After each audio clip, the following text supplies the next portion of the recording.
So Harbor Freight Predator 2000 watt inverter. So this is the carburetor, and this is the idle jet.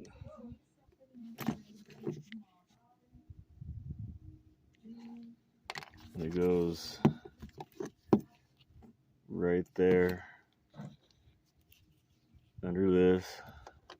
And you got to take off this to get to it. And couldn't find it before. I didn't know what I was looking at. All right.